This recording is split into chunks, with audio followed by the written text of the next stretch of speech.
y'all? Just Prince TV here, talking some good hip hop again, as usual. Check this out.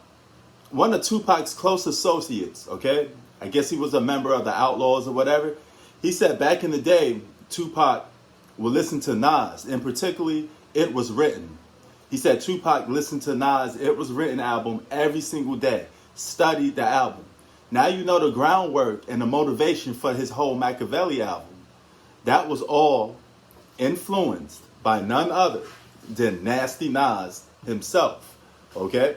Goes to show you that Tupac had a lot of respect, and Tupac had a lot of, was influenced by Nas a lot. He made a whole album being influenced by Nas because the media said, hey, Tupac, why you can't do an album like Nas did, like a mafioso style album? And back then, that was actually a style. So, that was actually popping back then.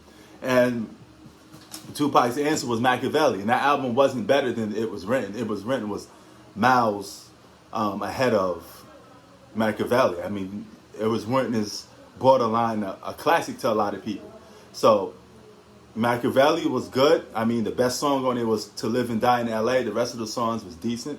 But it still didn't catch up to the material that It Was Written had and how great that album was. But this goes to show you, Nas is not only the best hip-hop artist of all time, he checks all the boxes. Rather, it's lyrical, storytelling, creativity, flow, delivery.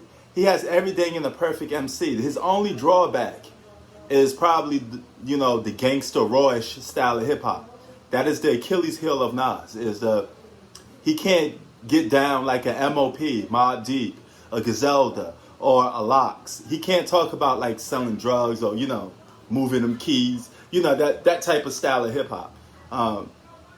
That's his one style that he didn't perfect yet.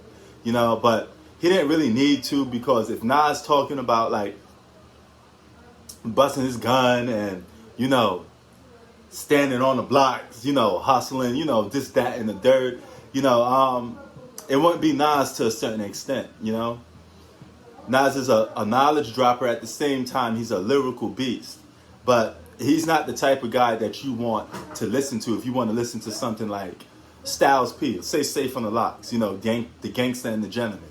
You know how Styles P, be that to his red meat, to the white meat is shown, stuff like that. That's not Nas. That's one element of Nas that he didn't perfect, is that gangster Benny the Butcher, gutter style hip hop, that style of hip hop that, dudes talking about blasting and, slanging on the block to like 5 a.m, that type of style of hip hop is definitely not that boom, boom, boom, boom, boom, boom, boom, boom, boom, boom, boom, like West Side Gun. But this goes to show you that even Tupac, a guy that you say is greatly influenced, and he influenced a lot of other people, goes to show you that he was influenced by the greatness of Nas, because he know he couldn't touch Nas lyrically. He had nothing for Nas as far for being a poet, going verse for verse. Nas was miles ahead of Tupac, and will always be miles ahead of Tupac. And Tupac is showing in respect. I mean, he was listening to that album, studying that album day by day. Just Prince TV out.